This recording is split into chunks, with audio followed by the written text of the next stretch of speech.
You walk into a Toys R Us store and see rows and rows of amazing toys stretching as far as your eyes can see. There are giant stuffed animals, shiny bicycles, and every action figure you could ever dream of. It feels like the most magical place on earth, doesn't it? But then one day, you drive by and there's a big sign that says, "Store closing." All the toys are gone, the lights are off, and you wonder what happened to the toy wonderland. Today, I'll explain how Toys R Us destroyed itself like you're 5 years old, and by the end, you'll understand how the biggest toy store in the world managed to make itself disappear. Once upon a time, Toys R Us was like the king of all toy stores. Imagine if there was one kid in your neighborhood who had every single toy that was ever made, and all the other kids came to their house to play. That was Toys R Us. For many, many years, it was the place where families went to buy toys. When your birthday was coming up, your parents would probably take you to Toys R Us. When Christmas was getting close, guess where everyone went? Toys R Us. It was so big and so popular that other stores couldn't really compete. It was like being the only ice cream truck in the entire city. But here's where the story gets tricky. Back in 2005, something happened that would eventually destroy Toys R Us, even though it seemed like a normal business thing at the time. Some very rich grown-ups, the kind who wear fancy suits and carry briefcases full of money, decided that they wanted to buy Toys R Us. And these weren't people who loved toys or cared about making kids happy. No, these were people who thought that they could make even more money by owning the toy store. They're called private equity firms, which is just a fancy way of saying people who buy companies to try and make lots of money from them. Now, here's the really important part that's pretty hard to understand, but is super important. These rich grown-ups didn't actually have enough of their own money to buy Toys R Us. So what did they do? They borrowed money. Lots and lots of money. It's like if you wanted to buy a really expensive bike, but you didn't have enough allowance saved up, so you asked your parents to lend you the money. Except these grown-ups borrowed way more money than they could easily pay back.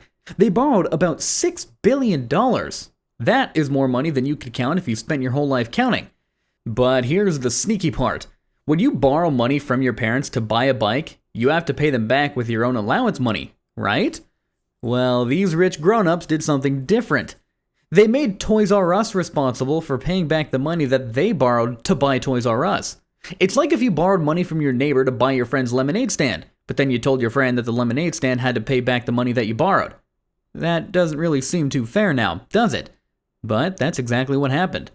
So now Toys R Us had a huge problem. Every month, instead of using its money to buy new toys, make the stores look nicer, or hire helpful workers, it had to use most of its money to pay back its enormous debt. Imagine if you had a lemonade stand, but instead of buying more lemons and sugar to make your lemonade better, you had to give most of your money to someone else. Pretty soon, your lemonade wouldn't taste as good, your stand would look old and broken, and customers would start going to other lemonade stands. And that's exactly what started happening to Toys R Us. While the company was struggling to pay back all this borrowed money, other stores were getting better and better at selling toys. Walmart started having huge toy sections with really low prices. Target made their toy aisles bright and fun. And then something really big happened that changed everything. Amazon. Now, Amazon was like a magic toy store that lived inside your computer. Instead of driving to a store, you could just click on pictures of toys and they would show up at your house in a box. For parents, this was amazing. They didn't have to drag their kids to the store, wait in long lines, or carry heavy bags to the car. They could simply shop for toys while sitting on their couch in their pajamas. And often, the toys cost less money on Amazon than they did at Toys R Us. But remember, Toys R Us was still paying back all that borrowed money every month. So while Amazon was spending money to build better websites and faster delivery trucks, and while Walmart and Target were making their stores nicer, Toys R Us couldn't afford to keep up. It's like if you were in a race, but you had to carry a really heavy backpack full of rocks while everyone else got to run freely. Even if you were a good runner, you'd probably lose the race. The stores started looking old and tired. The shelves sometimes didn't have the toys that kids wanted, and the workers simply couldn't help customers because there weren't enough of them. And the worst part? Toys R Us couldn't lower their prices to compete with Walmart and Amazon because, they needed every penny to pay back that debt. So parents started thinking, why should I go to Toys R Us when I can get the same toy cheaper somewhere else? But here's something really important to understand about how some grown-ups think about money. These particular grown-ups didn't really care if Toys R Us succeeded in the long run. They were just hoping to make their money back quickly and then sell the company to someone else. It's like if someone bought your lemonade stand, took most of the money that it made, and then didn't care if it was still making good lemonade next year because they planned to sell it to someone else anyway. While all this was happening, something else was changing in the world. Parents were starting to buy different kinds of toys for their kids. Instead of just buying regular toys, they were buying more video games, tablets, and electronic gadgets. Kids were getting interested in different things. But Toys R Us was so busy trying to pay its bills, it couldn't adapt quickly enough to these changes. Other stores were faster in figuring out what kids wanted and getting those products on their shelves. I mean, the company tried some things to fix the problems. They did try to make their website nicer so people could buy toys online. They tried to make some of their stores look better, and they even tried to create special areas in their stores for popular toy brands. But it was like trying to fix a leaky boat while you were already sinking. Every good idea that they had cost money, and they simply didn't have much money left after paying back the debt. By 2017, things had gotten really bad.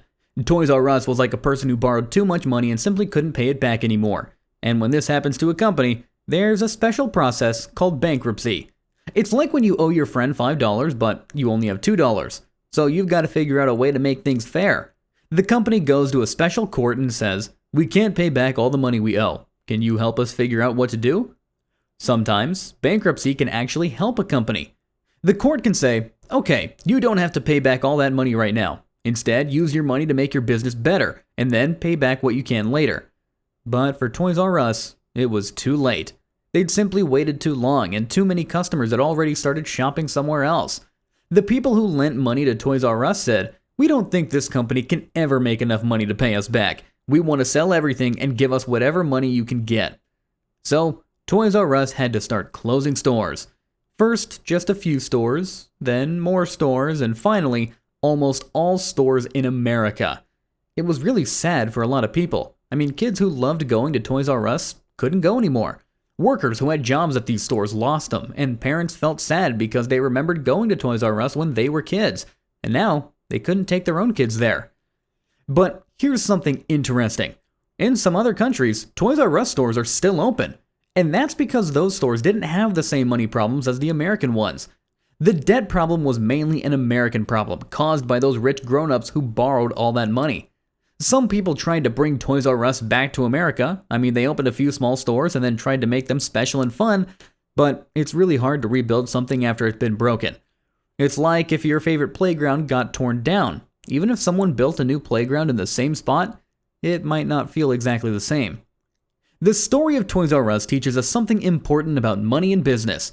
Just because someone has a lot of money doesn't mean that they know how to take care of a business that makes people happy. Sometimes, people who only care about making quick money can hurt businesses that took many years to build. Toys R Us spent decades becoming the place where kids and families loved to shop for toys, but it only took about 12 years of bad financial decisions to destroy it.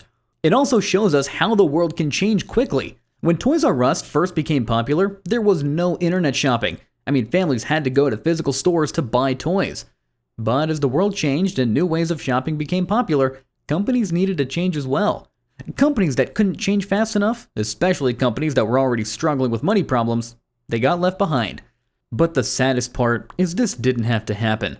If the rich grown-ups had used their money to make Toys R Us better instead of taking money out of it, the story might have been different. They could have improved the stores, made better websites, hired more helpful workers, and found ways to compete with both Amazon and Walmart. But they chose to focus on making quick money for themselves instead of building something that would last.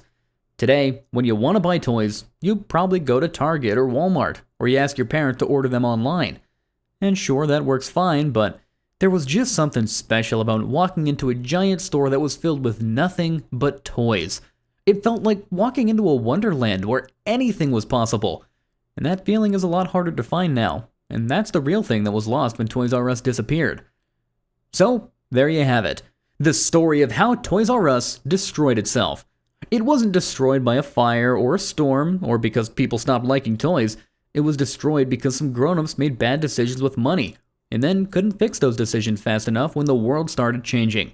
The company that once made millions of kids happy ended up making itself disappear, all because a pile of borrowed money and some very poor choices about what was really important. So, let's recap this whole Toy Story tragedy.